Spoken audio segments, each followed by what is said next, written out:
Hi there, guys. So let's say you want to add some camera shake to this footage over here.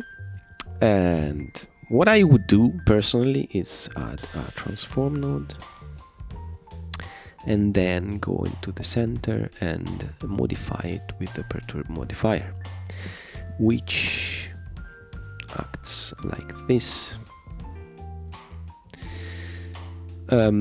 Of course, you can tweak it, you can make it tighter, and maybe I always struggle a little bit to have a good result with the perturb. Mostly it's the modifier thing that scares me a little bit, because they are kind of hidden in my opinion. So I made a macro called Wiggler, and let's see what it does. So first off, let's add some room for the camera shake and some position amplitude, and maybe change the random seed and add some frequency. Let's see what happens. Yeah, and maybe add some angle shake as well. Maybe, oh, sorry, not the offset, it's the angle, and maybe add some frequency.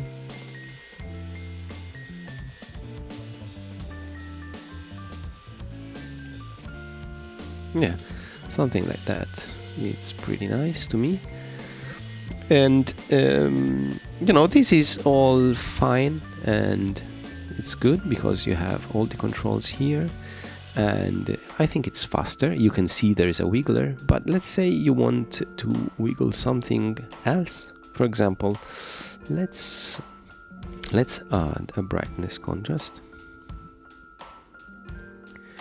and maybe around here let's go and animate the blend of the brightness contrast. Set another key and maybe do something like that. Let's go to the spline and make some easing. Maybe this could also be a little bit more, something like this. Okay, which is fine. And now let's add another wiggler and call it like Thunder for convenience. Then now we can go to the brightness of the brightness contrast and add an expression, and let's say thunder not angle, and let's go to the angle here and let's go for 1 as frequency, and let's add like this amplitude, and let's leave it as is and see what happens. Yeah, in matter of seconds we have added this thunder effect, and it's here. You can see, you can control it from here. You don't have to go to the modifiers and all that stuff, which I'm not saying it's bad, but I think it's not handy. It's always confusing to me.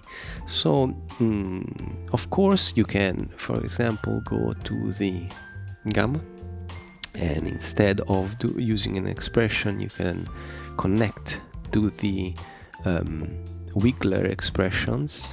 For example, let's use the size for the gamma and see what happens.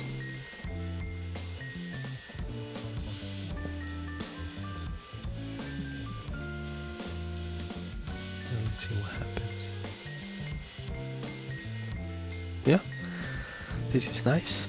Let me explain what is going on here. So the wiggler is actually a simple transform node with 3 expression modifiers, and these are the expression that I used. Let me zoom in for you. I think it's very similar to what the perturb modifier does, but it's not actually the same. I don't get the same results. I'm not saying it's better, I'm just saying that having the nodes and be able to see what happens and being able to pick whip from without having to modify the UI is really useful, at least to me. So I hope you like this macro. I hope you enjoy it, and let me know what you think.